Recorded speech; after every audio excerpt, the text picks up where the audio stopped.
The millionaire CEO thought she was just a teacher until she let her hair down. Before we begin, tell us in the comments which city you're watching from. And at the end, don't forget to rate this story from 0 to 10. Enjoy the story. James Wilson drummed his fingers against the polished mahogany conference table, checking his watch for the third time in 5 minutes. The quarterly board meeting was running 30 minutes over schedule, and he still had 14 unread emails demanding his attention. And finally, said Catherine Morris, head of public relations, we need to address the community backlash regarding the East Boston development project. James straightened in his chair. Artemis Tech's planned expansion, a sprawling 10-acre campus that would bring thousands of jobs to the area, had hit unexpected resistance from locals concerned about gentrification and displacement. The petition against us has reached 15,000 signatures, Catherine continued, sliding a tablet across the table. And the Boston Chronicle ran another negative piece yesterday. Our community goodwill is at an all-time low. That's absurd, James said, scrolling through the article. We're bringing high-paying jobs and economic development. What more do they want? Catherine cleared her throat. They want to know we care about the existing community, not just our profit margins. We've already pledged $2 million to neighborhood improvements, James countered. Money isn't enough, James, Catherine said, a note of exasperation creeping into her voice. They need to see Artemis executives as real people, not just corporate machines bulldozing their neighborhood.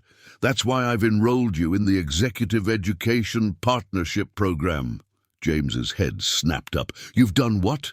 For 1 month, you'll mentor students at Garfield High, the school that would be relocated if our development proceeds. Catherine's tone made it clear this wasn't a suggestion. 4 hours a week.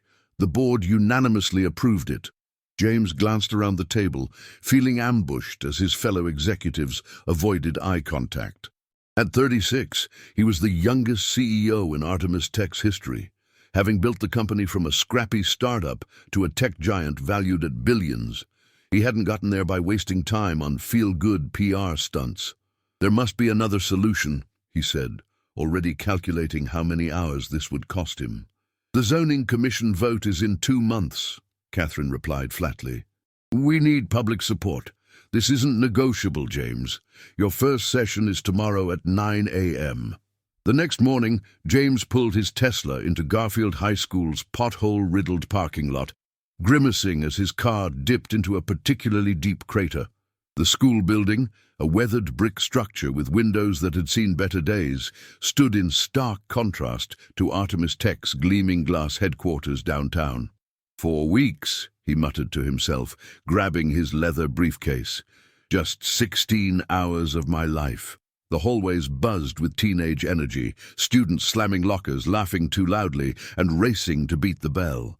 James navigated through the chaos, his tailored suit and Italian shoes marking him as distinctly out of place. A security guard directed him to the main office, where a harried secretary barely looked up from her computer. You must be the Artemis volunteer, she said, handing him a visitor badge. Room 207, Ms. Chen is expecting you. James followed the numbered signs, dodging students who seemed determined to walk as slowly as possible. When he reached room 207, the door was propped open with a well-worn copy of Pride and Prejudice. Inside, a woman stood with her back to him, writing furiously across a whiteboard. Her dark hair was piled into a messy bun, secured with what appeared to be a pencil.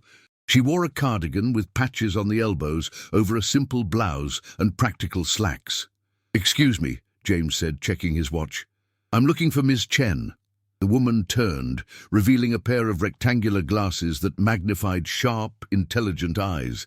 She studied him for a moment, taking in his expensive suit and the slight impatience in his posture. Mr. Wilson, I presume, she said, setting down the marker. I'm Olivia Chen. James extended his hand. James Wilson, CEO of Artemis Technologies. Yes, I know who you are, she replied, her handshake firm and brief. Your company wants to bulldoze our school. James blinked, caught off guard by her directness. Actually, We've offered to build a state-of-the-art replacement facility 3 miles away. 3 miles might as well be 30 for families without reliable transportation, she countered, pushing her glasses up her nose. But I'm sure you considered that in your generous offer. Before James could respond, the bell rang, and students began pouring into the classroom. Olivia gestured to an empty desk in the corner. "You can observe from there today," she said, turning her attention to the arriving teenagers. "We're discussing the theme of appearance versus reality in literature. Something tells me you might learn something." James reluctantly took the too small seat, feeling ridiculous, with his knees nearly touching his chest. He pulled out his phone, intending to at least answer some emails, when Olivia's voice cut through his thoughts. "Mr. Wilson, we have a strict no-phone policy during class. If I confiscate yours, you can retrieve it from the principal's office after school, just like my students." Several teenagers snickered, and James felt heat rise to his face as he tucked his phone away. This was going to be a long 4 weeks. The class discussion was surprisingly engaging, focusing on characters who misjudged others based on first impressions. Olivia moved around the room with energetic purpose, drawing out responses from even the most reluctant students. She had a gift for asking questions that made the teenagers think rather than simply regurgitate information. "So, why does Darcy misjudge Elizabeth?" she asked the class. "Because he's rich and stuck-up," offered a girl with bright blue hair. "And?" Olivia prompted. A boy in the back raised his hand. "He only sees what he expects to see, like he decided she wasn't good enough before he actually knew her." "Exactly, Miguel," Olivia nodded approvingly. "We often see what we expect to see, especially when dealing with people from different social backgrounds." Her eyes flicked briefly to James. "We make assumptions based on superficial qualities, appearances, job titles, wealth, rather than taking the time to understand who someone truly is." James shifted uncomfortably in his seat. He couldn't shake the feeling that her lecture was aimed as much at him as at her students. When the bell rang, signaling the end of class, the students filed out with surprising reluctance, several stopping to speak with Olivia on their way. Once the room had emptied, she turned her attention back to James. "So, Mr. Wilson, what did you think of your first day?" James stood, stretching his legs. "You're a good teacher," he admitted. "Your students seem engaged." "Most of them are," she agreed, "despite the outdated textbooks and overcrowded classrooms." "The partnership program mentioned mentoring," James said, changing the subject. "What exactly am I supposed to be doing here?" Olivia leaned against her desk, arms crossed. "You'll be working with a group of 5 seniors who are interested in business and technology. Your job is to help them develop a project that solves a real community problem. They'll present it at the end of the month." "I can do that," James nodded, already mentally outlining a curriculum based on his MBA coursework. "There's one condition," Olivia added. "No corporate jargon, no Silicon Valley buzzwords, and absolutely no pitching Artemis as their dream employer. These kids need practical guidance, not a recruitment speech." "I know how to talk to people," James said stiffly. "Do you?" Olivia raised an eyebrow. "Because from what I've seen of your company's community outreach so far, you're much better at talking at people than with them." James felt his jaw tighten. "Look, Ms. Chen—" "Call me Olivia," she interrupted. "We'll be working together for a month." "Olivia," he continued, "I understand you have concerns about the development project, but I'm here in good faith. I value education, and I want to help your students." "Our students," she corrected. "And if that's true, I look forward to seeing it in action. Your mentoring group meets tomorrow in the library at 3 p.m. Try not to be late. It sends the message that their time isn't valuable." With that, she turned back to her whiteboard, effectively dismissing him.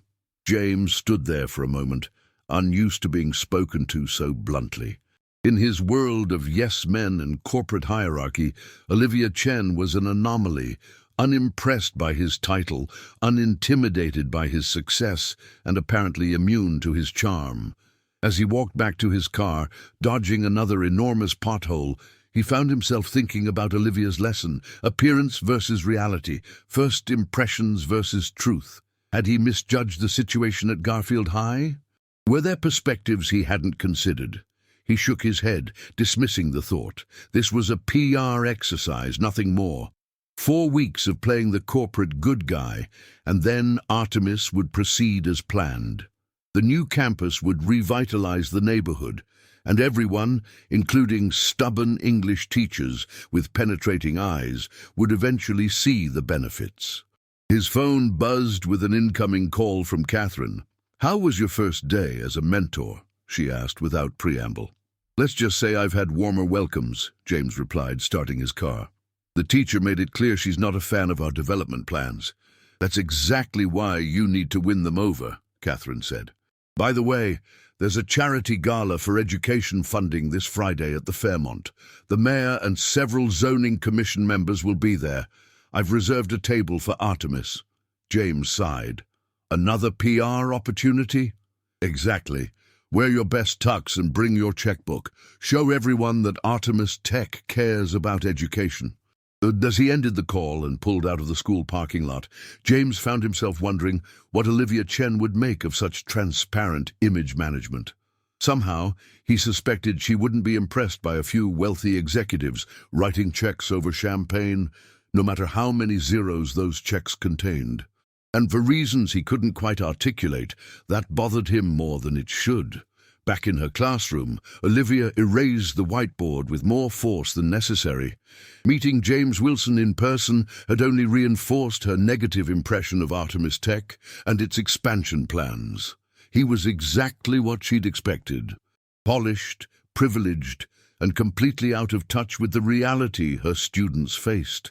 The way he'd surveyed the school with barely concealed distaste, as if their lack of resources was a personal affront rather than the result of systematic underfunding. And yet, he had listened during class, had seemed genuinely engaged by the discussion.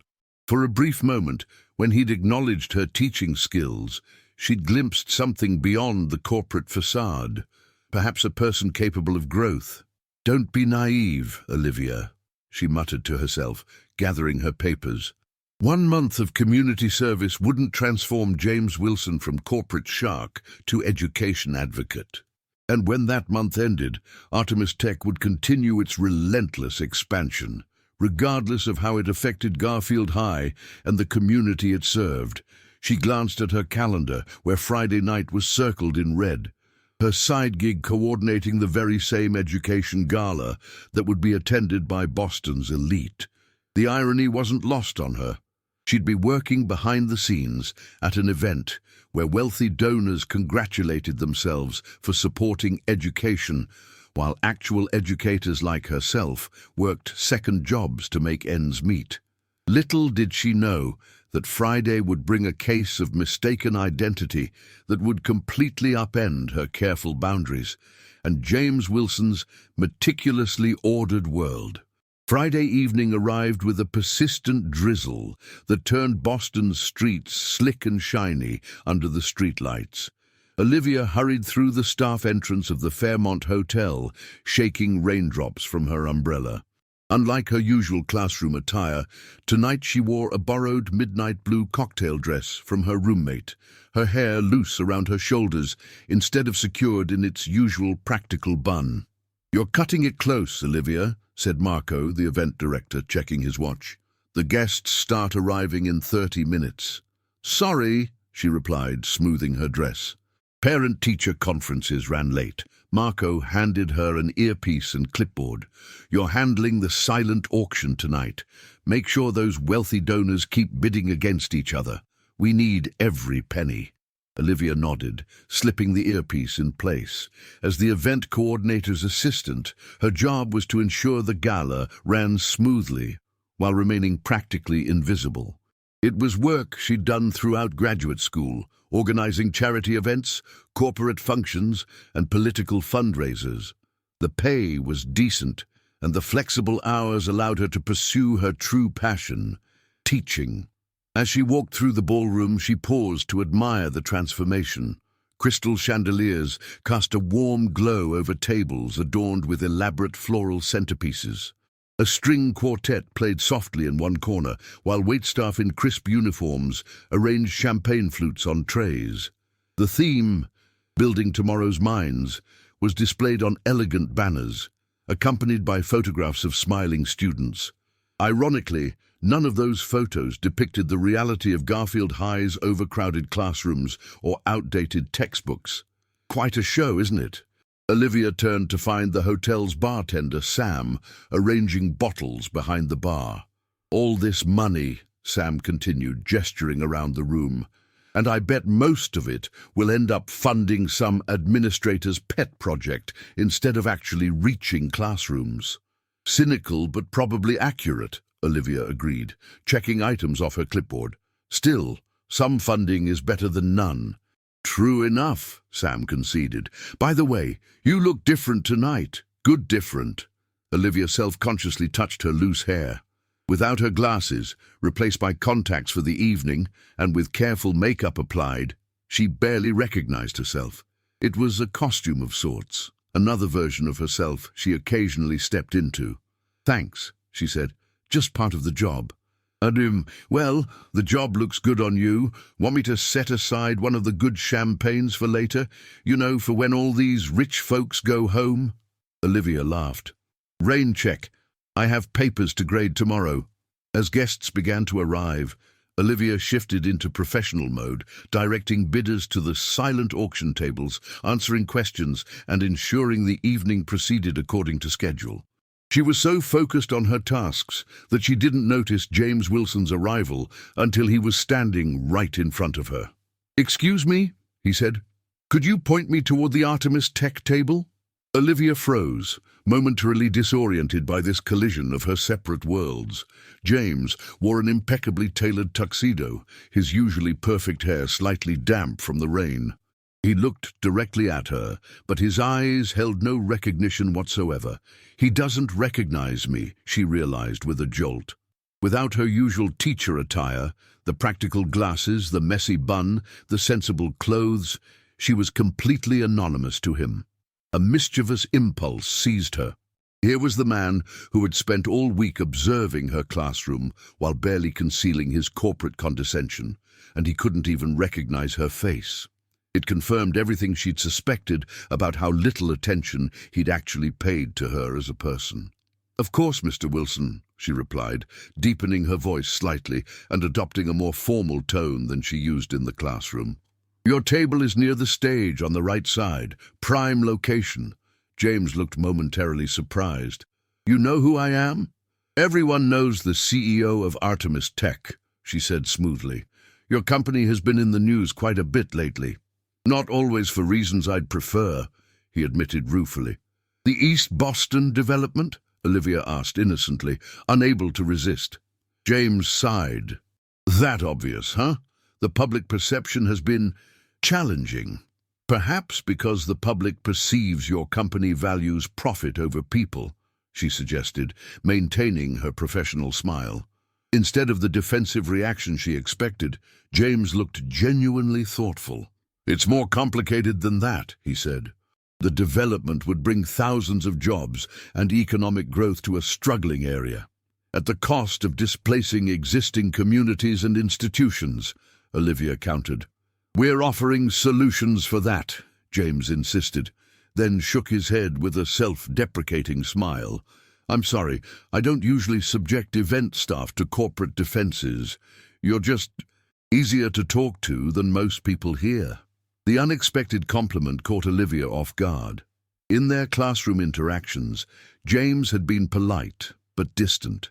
This version of him, slightly more relaxed, more willing to engage in genuine conversation, was unfamiliar territory. "Happy to listen," she said, recovering quickly. "It's part of the job description."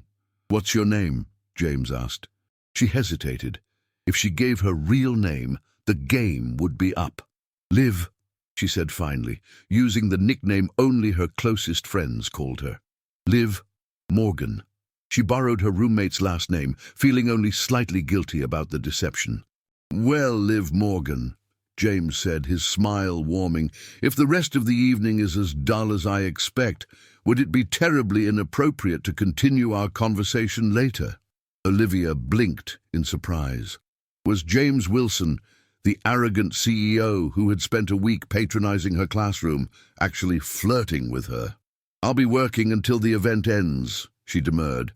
"I respect professional dedication," he replied, "but if you find yourself with a free moment, I'd welcome the company of someone who speaks their mind." Before she could respond, Catherine Morris appeared at James's elbow, resplendent in a designer gown. "There you are, James," she said. "The mayor just arrived. We should greet him together." She nodded briefly at Olivia before steering James away. As they departed, Olivia overheard Catherine asking, "Who was that?" "Just someone who works here," James replied, glancing back over his shoulder with a smile that made Olivia's cheeks warm inexplicably. Throughout the evening, Olivia found herself hyper-aware of James's presence.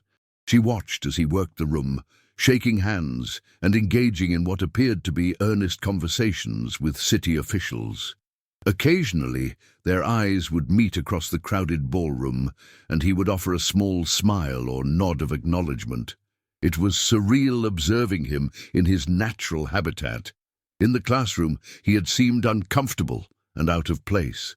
Here, among Boston's elite, he moved with easy confidence. Yet there was something in his expression during particular conversations, a flash of what seemed like genuine concern when speaking with the superintendent, a thoughtful frown when listening to a community leader that made Olivia wonder if there might be more to James Wilson than the corporate archetype she'd dismissed him as. "Your auction tables are doing well," Marco commented, appearing beside her. "The vacation package just hit 8,000. "People get generous when they're competing with their peers," Olivia replied, scanning the room, especially after a few glasses of champagne. "Speaking of which," Marco said, "the Artemis Tech CEO has been watching you all evening. Did something happen there?" "Just a brief conversation," Olivia said, fighting a blush. "He didn't recognize me from school." Marco chuckled. "The Clark Kent effect. Amazing what losing the glasses and changing your hair can do." "He's my classroom volunteer," Olivia explained. "I'm supposed to be working with him for the next month." "And you didn't tell him who you are?" Marco raised an eyebrow. "That's either brilliant or disastrous. Possibly both." Olivia bit her lip. "It started as an impulse, but now I'm curious to see how he acts when he doesn't know I'm his classroom adversary." "Playing with fire," Marco warned, though his eyes sparkled with amusement. "Just be careful you don't get burned." As the evening wound down, Olivia found herself at the silent auction tables, collecting bid sheets as guests departed. Most had left, with only a few lingering over final drinks. She was surprised to see James approach, hands in his pockets, looking more relaxed than she'd seen him all week. "Successful event?" he asked. "Very," she replied, tallying the auction totals. "Your table alone donated 20,000. "It's for a good cause," James said, "though I wonder how much will actually reach the schools that need it most." The comment surprised her. It echoed her earlier conversation with Sam, revealing a skepticism she hadn't expected from someone like James. "You sound doubtful about the system," she observed. "I've been spending time in a public school recently," he admitted. "It's been educational in ways I didn't anticipate." "How so?" Olivia asked, genuinely curious about his perception of her classroom. James leaned against the auction table, loosening his bow tie. "I met this teacher who's doing incredible work with limited resources. Her students are engaged, thoughtful. She challenges them to think critically, not just memorize facts." He shook his head. "Meanwhile, events like this raise thousands of dollars, but I doubt she'll see a cent of it for her classroom." Olivia felt a complex emotion rise in her chest. Surprise that he had actually been paying attention, mingled with validation that he recognized the value of her work, despite their differences. "This teacher," she said carefully, "what do you think of her?" James considered the question.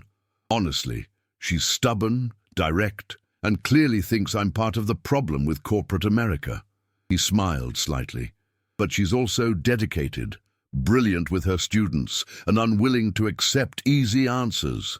It's refreshing, actually. Refreshing to have someone challenge you? Olivia asked, surprised by his candor. In my position, people usually tell me what they think I want to hear, James explained. She doesn't care about my title or my company's worth. It's annoying as hell, he laughed, but also strangely valuable. Olivia wasn't sure how to respond. The James Wilson describing her classroom seemed entirely different from the corporate executive she'd assumed him to be. Had she misjudged him as badly as he'd failed to recognize her? Your company's development project, she said, changing the subject slightly. The one affecting East Boston. What happens to the school there? James's expression grew more serious. We've proposed relocating it to a new facility 3 miles away, and the families who can't easily travel those 3 miles? Transportation would be provided, he said. At least, that's the current plan. But I'm beginning to think we need to reconsider certain aspects. Because of your time in the classroom, Olivia pressed. Partly, James nodded.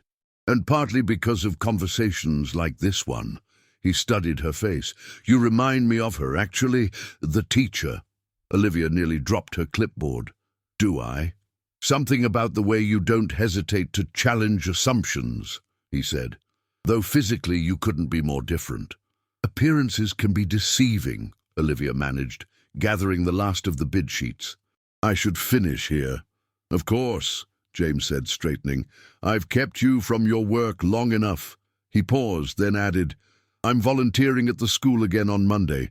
Maybe I'll see you at another event sometime. Maybe, Olivia replied noncommittally. As James walked away, Olivia leaned against the table, her heart pounding. This version of James Wilson, thoughtful, reflective, capable of reconsidering his positions, complicated her neat categorization of him as the enemy. Worse, the way he'd looked at her tonight, with genuine interest rather than professional distance, had awakened something unexpected within her. Dangerous territory, Olivia, she muttered to herself. The following Monday, Olivia arrived at her classroom early, hair once again secured in its practical bun, glasses firmly in place. She'd spent the weekend grading papers and trying not to think about her conversation with James at the gala. Today would be their first mentoring session with the student group, and she needed to maintain professional boundaries. When James walked in, precisely on time, she noted, he carried a tray of coffees and a box from a local bakery. Good morning, Ms. Chen, he said, setting down his offerings. I brought coffee for you and snacks for the students this afternoon. I remembered you mentioned most of them come straight from part-time jobs, so they might be hungry. Olivia stared at him, momentarily speechless. It was such a thoughtful gesture, and so unexpected that she didn't know how to respond. Thank you, she finally said, accepting the coffee he extended. That's very considerate. I do listen occasionally, James said with a self-deprecating smile. As they discussed the afternoon's mentoring plan, Olivia found herself studying his face, searching for any hint of recognition from Friday night. There was none. To James, Liv Morgan existed in an entirely separate universe from Olivia Chen, just as the glamorous charity gala existed worlds away from Garfield High's fluorescent-lit classrooms. Is something wrong? James asked, noticing her scrutiny. No, Olivia said quickly. Just, you seem different today. Different how? More, she searched for the right word, present. James considered this. I may have had some insights over the weekend about education, community impact, corporate responsibility. He shrugged. It's amazing what conversations with the right people can do. Olivia felt a twist of guilt in her stomach. Those insights had come from their conversation, a conversation built on deception, however unintentional it had begun. These students are counting on your guidance, she said, steering the conversation back to safer territory. Some of them will be first-generation college students, if they can afford to go at all. Nah, I was thinking about that, James said, surprising her again. Artemis has an internship program that includes college tuition assistance. Would it be appropriate to mention that as an option? That would actually be very helpful, Olivia admitted, as long as it's presented as one possibility among many, not a recruitment pitch. Understood, James nodded. No corporate propaganda. And as he gathered his materials for the mentoring session, Olivia found herself in an impossible position. The more James showed genuine interest in her students' welfare, the harder it became to maintain her image of him as the heartless corporate villain. And the longer she maintained her dual identity, the more complicated any future interactions would become. Sooner or later, James would discover that the event coordinator who had captured his attention and the stubborn teacher challenging his worldview were one and the same. And when that happened, Olivia had no idea whether the tentative bridges they were building would collapse entirely. For now, though, she had a classroom to prepare and students to teach. The complications of her unexpected connection with James Wilson would have to wait. James couldn't focus during his morning meetings. His mind kept drifting to the upcoming mentoring session at Garfield High, and more troublingly, to the intriguing woman he'd met at Friday's gala. Liv Morgan had been a breath of fresh air in an evening of calculated networking. Her directness reminded him of Olivia Chen, though the two women couldn't be more different in appearance and demeanor. Where Olivia was all practical efficiency and academic focus, Liv had possessed a quiet elegance and warmth that had drawn him in despite himself. "James, are you with us?" Catherine's voice pulled him back to the present. The executive team was waiting for his response to some question he hadn't heard. "Sorry," he said, straightening in his chair. "Could you repeat that?" Catherine frowned. "We were discussing timeline adjustments for the East Boston project. The community forum is scheduled for next week, and we need to finalize our presentation." "Actually," James said, "I'd like to propose some revisions to our plan." The executives exchanged surprised glances. "What kind of revisions?" Catherine asked cautiously. "I've been thinking about our approach to the school relocation," James explained. 3 miles is significant for families without reliable transportation, and the timing of the move would disrupt the academic year. "We've already accounted for transportation costs in the budget," the CFO pointed out. "It's not just about costs," James found himself saying. "It's about community cohesion, educational continuity, and showing we're willing to adapt our plans to address legitimate concerns." Catherine studied him with narrowed eyes. "This sudden interest in community impact wouldn't have anything to do with your volunteer work at Garfield High, would it?" "It's given me perspective," James admitted. "And perspective is valuable when we're making decisions that affect thousands of lives." "Perspective is valuable," the CFO agreed, "but so is maintaining our project timeline and budget. Any significant changes could delay construction by months." "Then we adjust the timeline," James said firmly. "I'd rather launch a project with community support than force through something that generates lasting resentment." The meeting continued, with James advocating more strongly for community considerations than he ever had before. By the end, they had agreed to explore modifications to the development plan, including the possibility of incorporating the existing school building into the new campus design. As James left for Garfield High that afternoon, he wondered what had prompted this shift in his thinking. Was it his time in Olivia's classroom, observing her dedication to her students? His conversations with Liv at the gala, challenging his assumptions about the project's impact? Or something else, a growing awareness that success measured purely in profit margins and market share felt increasingly hollow? Whatever the reason, James found himself looking forward to the mentoring session with genuine enthusiasm. For the first time in years, he was stepping outside the familiar world of quarterly reports and shareholder value into something messier, more challenging, and somehow more real. What he didn't yet realize was that his worlds were already colliding in ways he couldn't imagine, and that the woman who had begun to occupy his thoughts existed in both of them, watching and waiting for the inevitable moment of recognition. By the third week of James's mentoring program, a surprising routine had developed. Twice weekly, he arrived at Garfield High with coffee for Olivia and snacks for the students.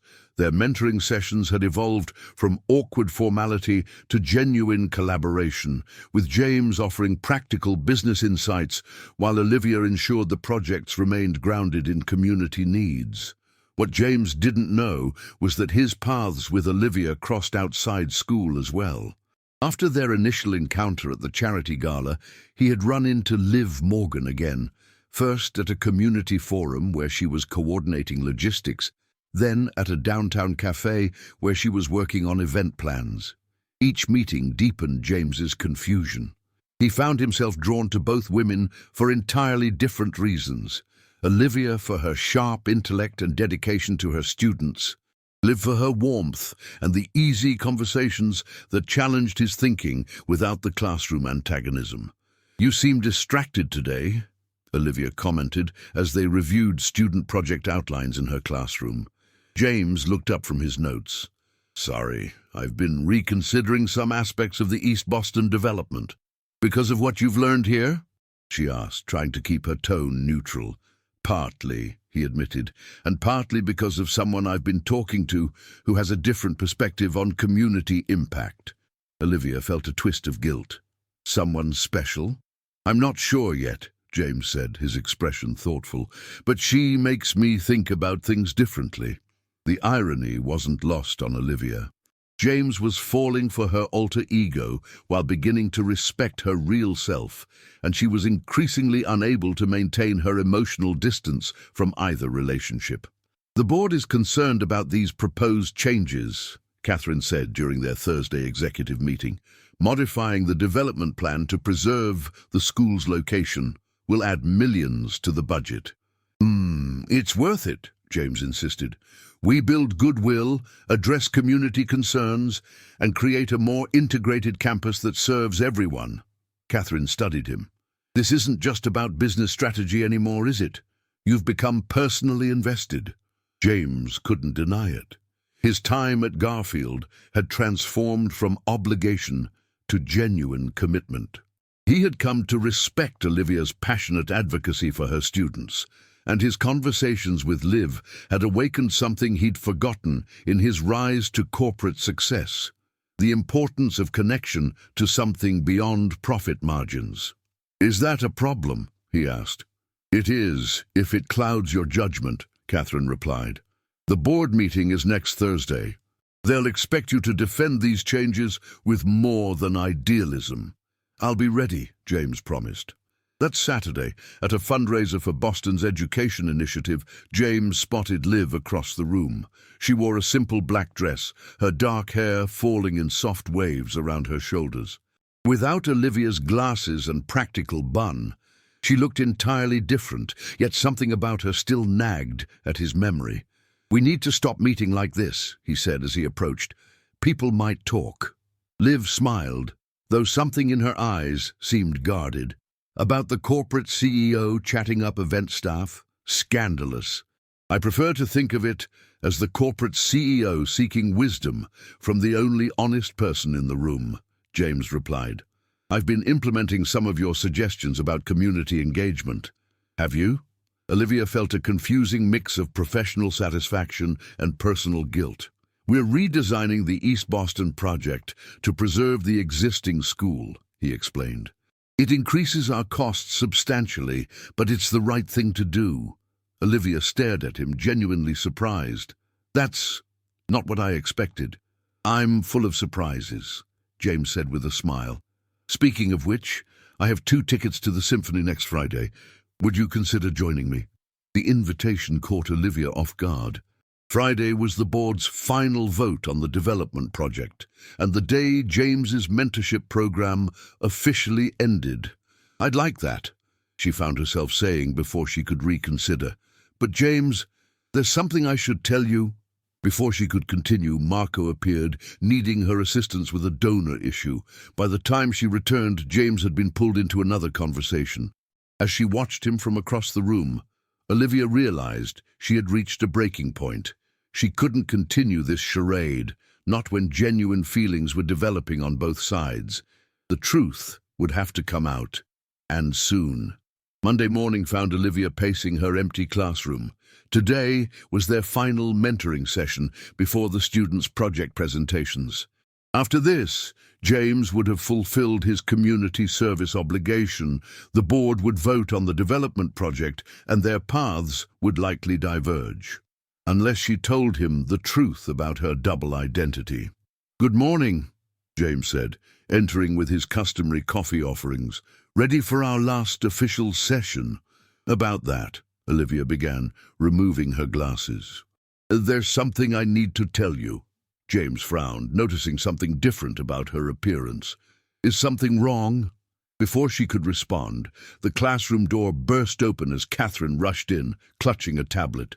"James, we have a problem," she announced, then stopped short at the sight of Olivia. "Oh, I didn't realize you were in a meeting." "What's happened?" James asked, his attention diverted. Catherine handed him the tablet. "Someone leaked our revised plans to the press. The East Boston Community Group is claiming it's still insufficient and demanding more concessions." James scanned the article with growing concern. "This complicates the board vote." "We need to release a statement immediately," Catherine insisted. "I'll come to the office as soon as we finish here," James promised. After Catherine departed, James turned back to Olivia. "I'm sorry about that. You were saying?" Olivia hesitated, seeing the stress on his face. Now didn't seem the time for personal revelations that would only add to his complications. "It can wait," she said, replacing her glasses. "Let's focus on the students' projects." As they worked through the final preparations, Olivia felt the weight of her unspoken truth between them. She had Friday's symphony date to look forward to, the perfect opportunity to reveal everything, away from the pressures of school and corporate politics. What she didn't know was that events were already in motion that would force her hand far sooner than she planned. The week progressed in a whirlwind of activity.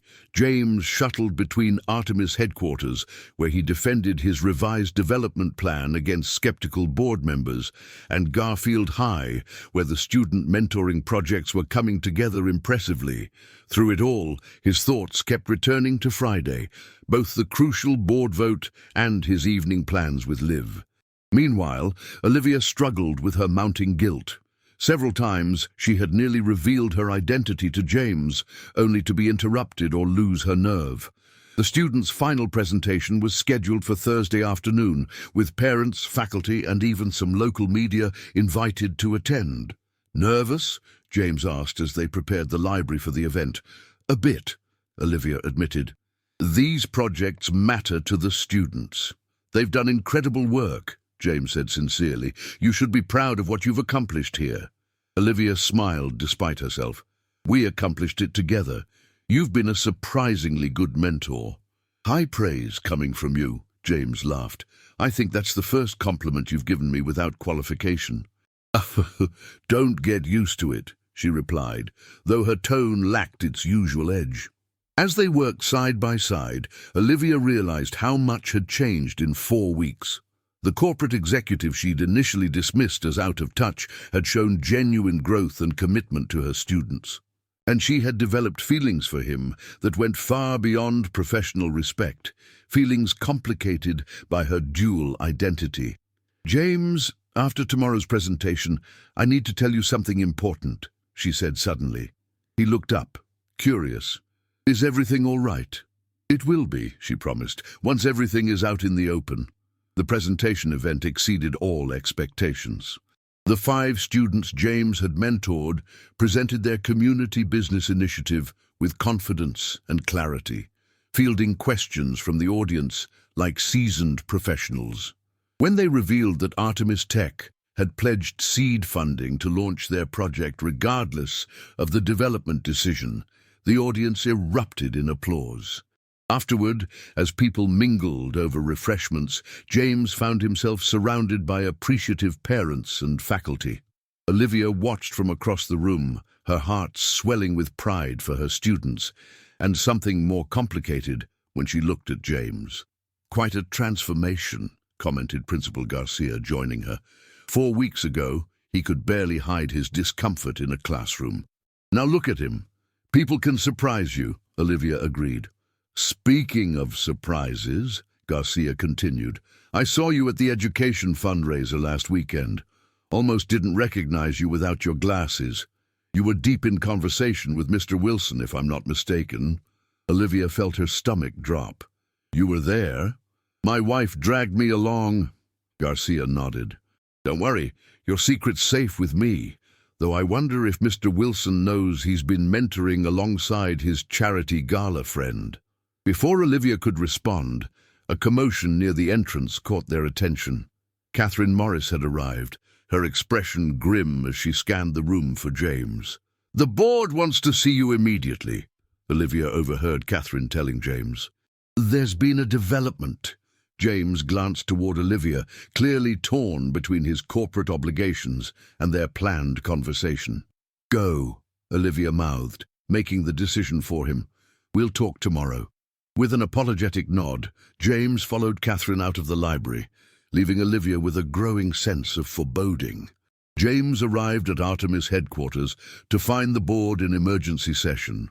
The leaked development plans had sparked unexpected backlash, with community organizers rallying significant opposition.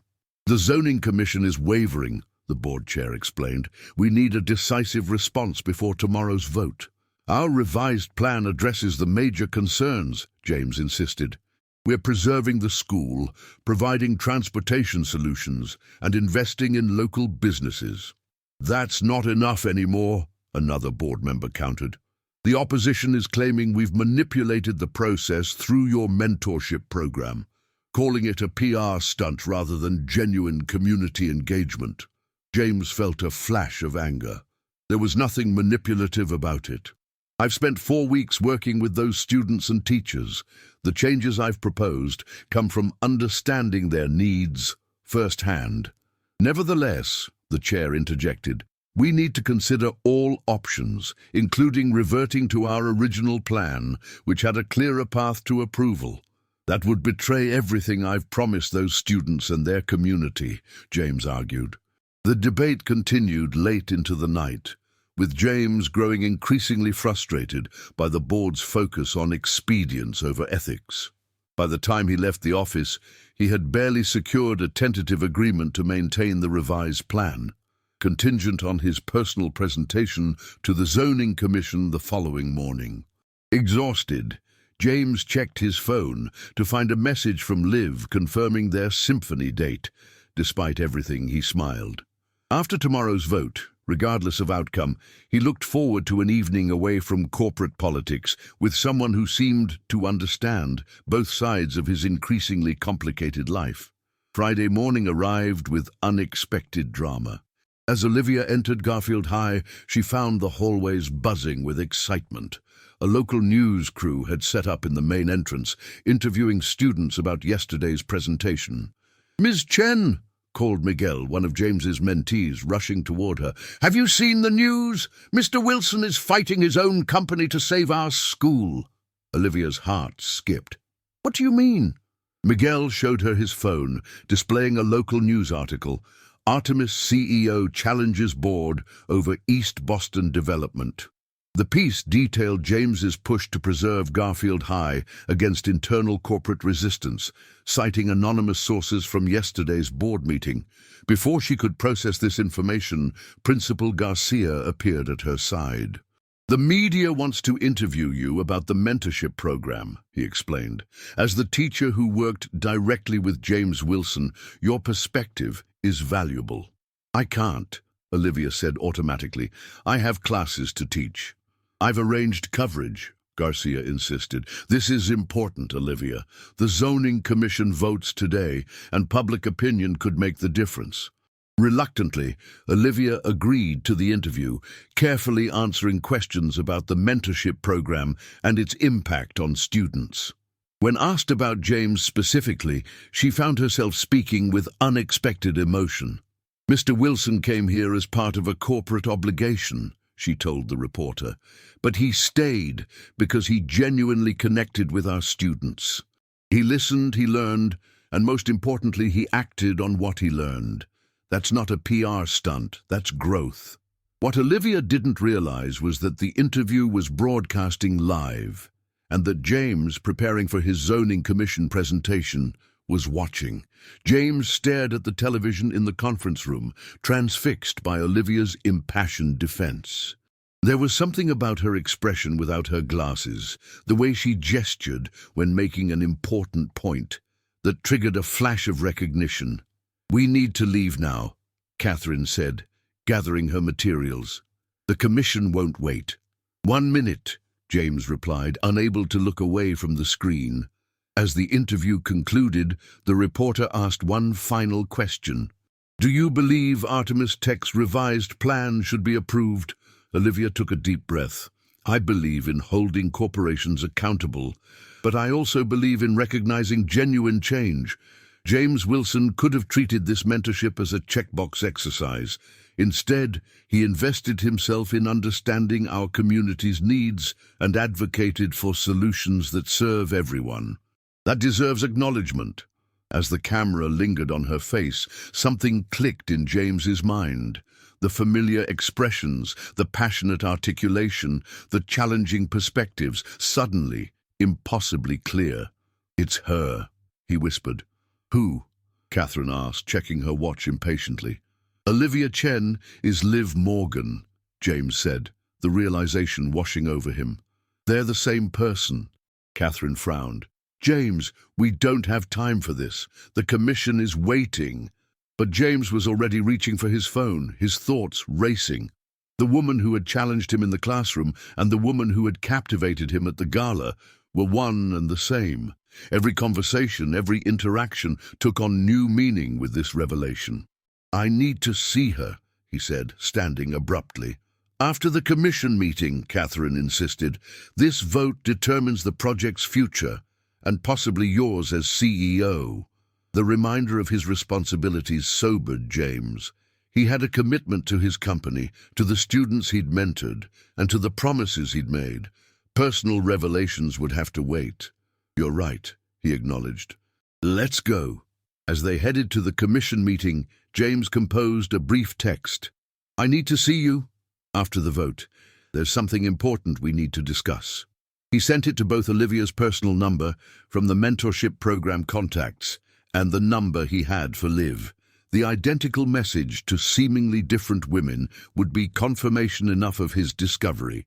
Now he just had to secure the future of Garfield High and then confront the woman who had inadvertently changed his perspective on everything that mattered. Olivia stared at her phone in shock, the identical messages confirming what she had feared. James had figured out her dual identity. Her hands trembled slightly as she typed a response. "My classroom, 4 p.m. The rest of the school day passed in a blur.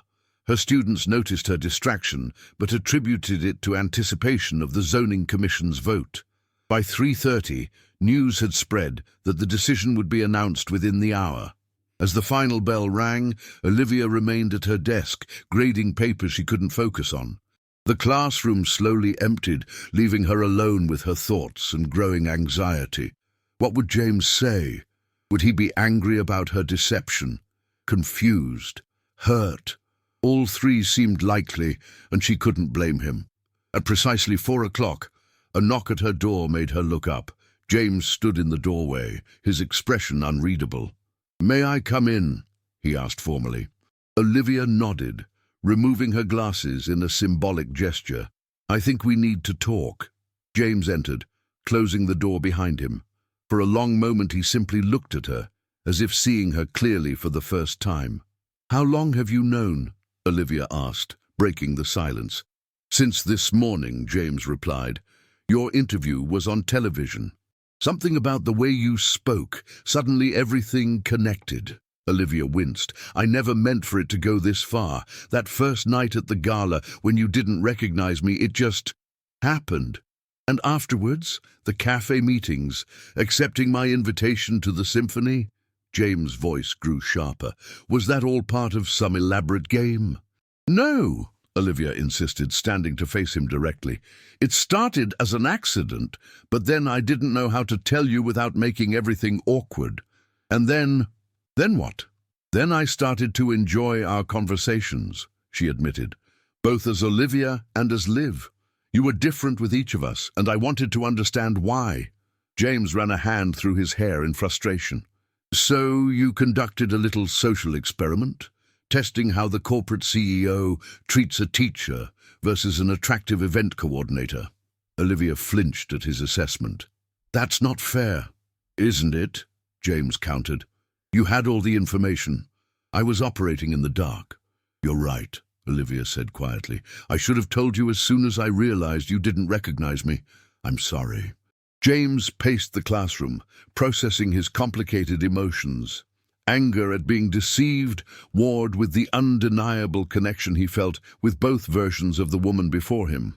Before I decide how I feel about all this, he said finally, I need to know one thing. Was any of it real? Our conversations, the ideas we shared, was that genuine or just manipulation to influence the development project? The question cut straight to Olivia's core fear, that James would reduce everything between them to corporate politics. It was real, she said firmly. Yes, I cared deeply about this school and these students. But what happened between us, the conversations, the connection, that had nothing to do with Artemis Tech or development plans? She met his eyes directly. I wouldn't have agreed to the symphony otherwise. James studied her face, searching for deception and finding only vulnerability.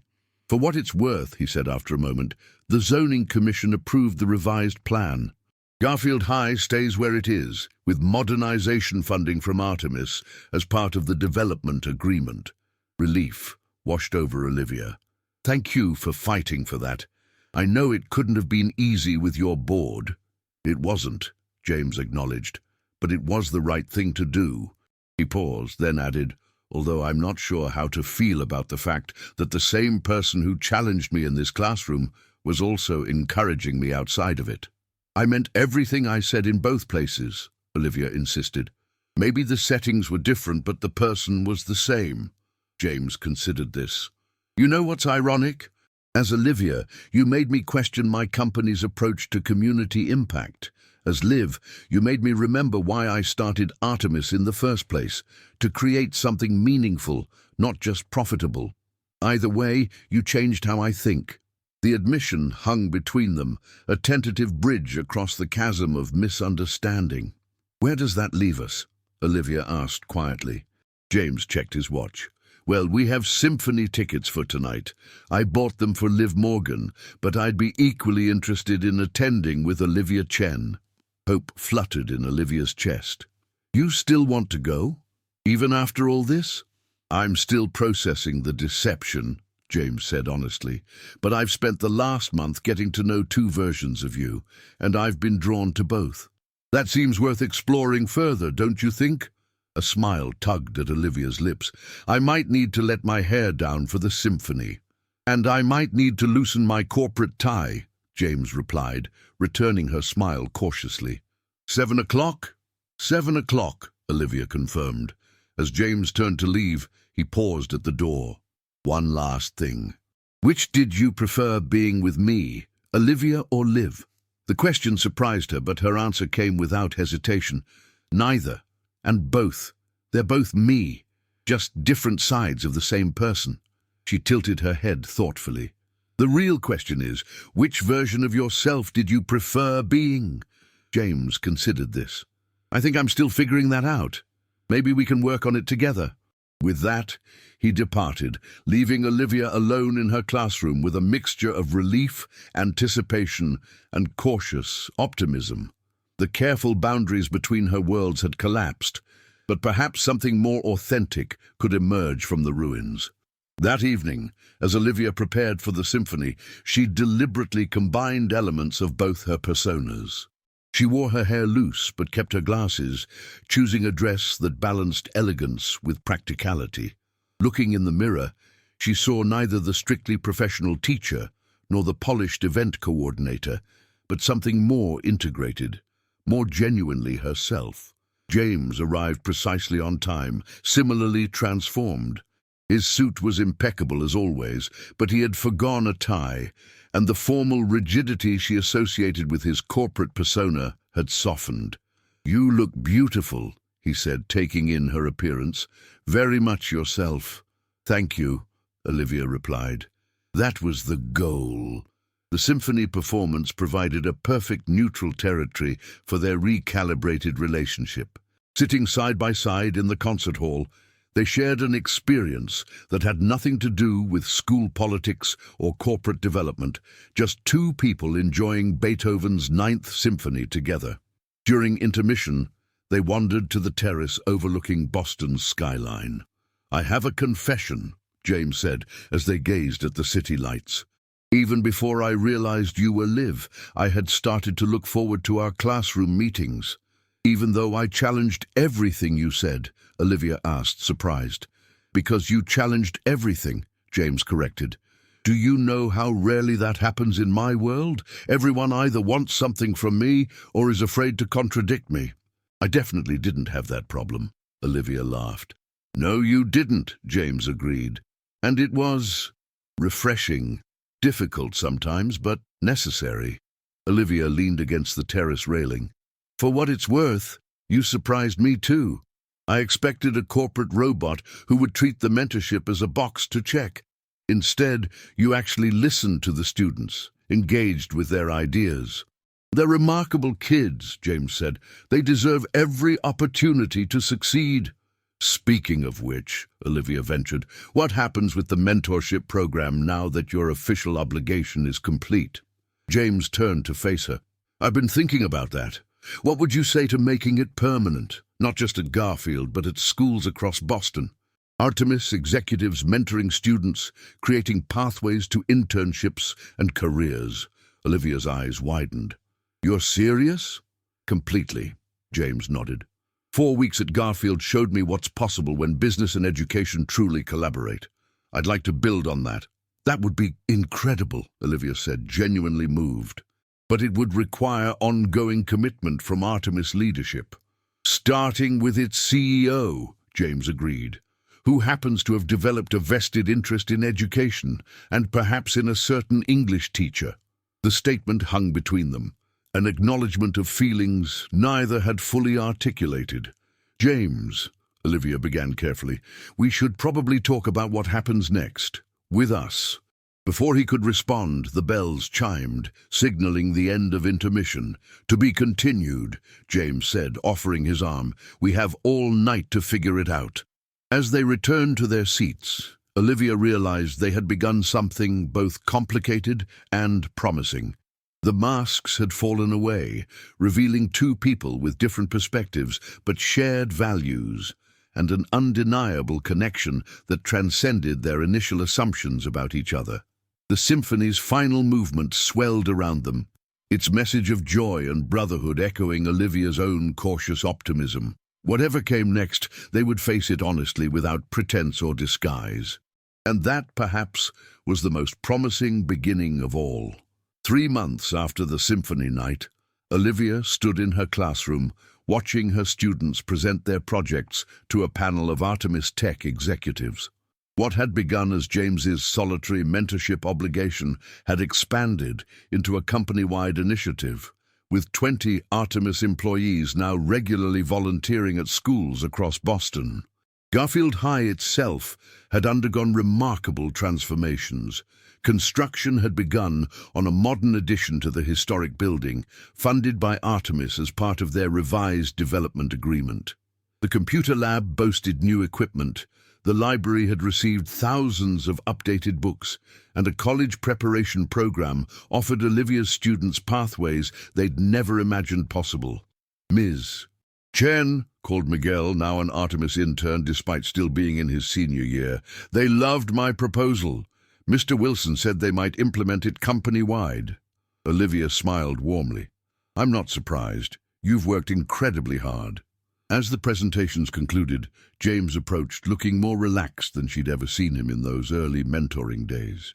His corporate armor had gradually softened, replaced by a balanced confidence that commanded respect without creating distance. Your students continue to impress, he said, pride evident in his voice. Our students, Olivia corrected gently. You've earned the right to share credit. It wasn't just the school that had transformed. Over the past months, their relationship had evolved through careful conversations, honest disagreements, and growing mutual respect. They had taken things slowly, both aware of the potential complications. The teacher dating the CEO whose company had nearly displaced her school made for interesting dynamics. Ready for tonight? James asked, checking his watch. The mayor's educational advisory committee meets at 6. Almost, Olivia nodded. Just need to finish grading these papers. Their professional collaborations had multiplied alongside their personal relationship. James had nominated Olivia for the mayor's committee on educational innovation, where her classroom experience complemented his business perspective. Together, they were helping reshape Boston's approach to preparing students for an increasingly complex future. I'll pick you up at 5:30, James said, leaning in to kiss her cheek, a professional courtesy they maintained within school walls. After he left, Olivia found herself reflecting on the journey that had brought them here. From adversaries to reluctant collaborators, from confused identities to genuine partnership, each stage had required letting go of assumptions and embracing vulnerability. Her phone chimed with a message from Marco. Still can't believe your Clark Kent deception turned into Boston's power couple for educational reform. You two are everywhere these days. Olivia smiled at the exaggeration. They weren't exactly a power couple, but they had found a way to combine their strengths for meaningful change. James brought corporate resources and strategic thinking. She contributed educational expertise and community connection. Together, they were greater than the sum of their parts. That evening, as they drove to City Hall, James reached across the console to take her hand. I've been thinking about the one-year mentorship anniversary coming up, he said. We should do something special. Like what? Olivia asked. A celebration at the school. That too, James nodded. But I was thinking something more personal as well. Olivia raised an eyebrow. Such as? A weekend in New York, James suggested. The Metropolitan Opera is performing La Bohème. I know you've always wanted to see it. That sounds wonderful, Olivia smiled, touched by his thoughtfulness. There's something else, James continued, a hint of nervousness in his voice. I've been offered a seat on the National Business Council for Educational Innovation. It would mean regular trips to Washington. James, that's incredible, Olivia said sincerely. You've earned that recognition. The thing is, he continued, they've also expressed interest in having a classroom educator join the advisory panel, someone with direct experience implementing business education partnerships. Olivia's eyes widened. Are you saying what I think you're saying? They specifically mentioned your work at Garfield, James confirmed. It would only be quarterly meetings, so you wouldn't need to leave your teaching position, but it would give you a platform to influence national policy. I don't know what to say, Olivia breathed, momentarily overwhelmed. Say you'll consider it, James replied. You've shown me how powerful education can be when approached with passion and purpose. Others should benefit from that perspective too. As they arrived at City Hall, Olivia felt a profound sense of gratitude. What had begun as a corporate PR exercise and an accidental case of mistaken identity had catalyzed genuine transformation for her students, for Garfield High, for Boston's educational landscape, and for the two of them personally. By the way, James said as they walked toward the meeting, Catherine commented yesterday that she never would have predicted this outcome when she first assigned me to the mentorship program. What did you tell her? Olivia asked. James smiled, squeezing her hand. That sometimes the most valuable lessons come from unexpected teachers, and that I'm a very fortunate student. Oh. 6 months later, Olivia stood at the podium in Garfield High's newly renovated auditorium, addressing the inaugural cohort of the Artemis Educational Opportunity Program. 50 students from schools across Boston had been selected for intensive mentorship, internships, and college preparation. Today marks the beginning of a journey, she told the eager faces before her. A journey that started in this very school when one teacher and one corporate executive put aside their differences to focus on what truly matters, creating opportunities for students like you. In the front row, James watched with pride as Olivia continued her speech, her passionate advocacy as powerful as ever. The program they had designed together was already being replicated in other cities, with corporations and schools finding common ground in their shared interest in developing future talent. After the ceremony, as they walked through Garfield's hallways, James paused by the classroom where they had first met, room 207, still with a book propping open the door. "Remember how much we disliked each other that first day?" he asked, smiling at the memory. "I believe corporate machine and stubborn academic were terms that crossed our minds." Olivia laughed. "We weren't exactly subtle with our mutual disdain." "And now look at us," James said, pulling her into a brief embrace. "Co-chairs of a national education initiative, partners in Boston's most successful school business alliance, and, Olivia prompted when he paused. James reached into his pocket and produced a small velvet box. "And hopefully something more permanent as well." Olivia's breath caught as he opened the box to reveal an elegant ring, beautiful without being ostentatious, much like their relationship itself. "Olivia Chen," James said softly, "you've taught me more than I ever expected to learn. About education, about community, about what really matters in both business and life. You challenged my assumptions, called me on my privilege, and somehow still saw something worth loving beneath it all." "James," Olivia whispered, emotion making it difficult to speak. "I don't care whether you wear your hair up or down," he continued with a smile, "whether you have your glasses on or off. I love all versions of you, and I want to spend my life learning everything else there is to know. Will you marry me?" Olivia looked from the ring to the man holding it, the corporate executive who had become an education advocate, the reluctant volunteer who had become an essential partner in her life and work. "Yes," she said simply, wrapping her arms around his neck. "Definitely yes."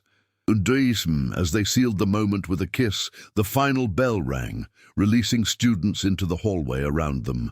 The teenagers' reactions ranged from embarrassed giggles to enthusiastic cheers when they realized what was happening. "Congratulations, Ms. Chen," called a familiar voice. Miguel approached with a wide grin. "Does this mean Mr. Wilson will be around even more now?" "I'm afraid so," James laughed, his arm around Olivia's waist. "You're stuck with both of us." "Good," Miguel nodded approvingly. "You guys make a good team." As they watched Miguel join his friends, Olivia leaned into James's embrace, reflecting on the unexpected journey that had brought them here. From mistaken identities to authentic connection, from corporate obligations to genuine commitment, they had built something neither could have anticipated that first contentious day in room 207. "A good team," James repeated thoughtfully. "I like that assessment." "So do I," Olivia agreed, sliding the ring onto her finger. "Partners in every sense." Around them, Garfield High pulsed with activity. Students heading to Artemis-sponsored after-school programs, teachers implementing innovative curriculum they had helped design, the future unfolding in ways more promising than anyone had imagined possible just 1 year earlier.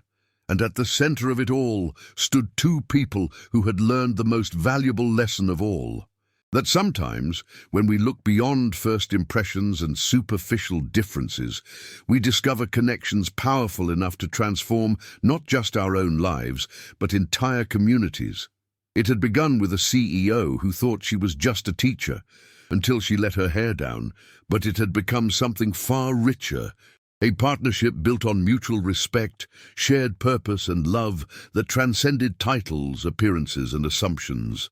As they walked hand in hand through the school that had brought them together, Olivia and James stepped confidently into their shared future, one where education and business, heart and mind, practicality and idealism no longer stood in opposition, but worked in harmony toward goals greater than either could achieve alone.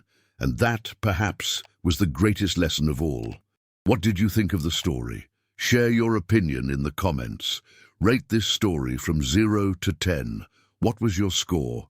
Subscribe to the channel and turn on the notification bell to follow all our stories and have fun.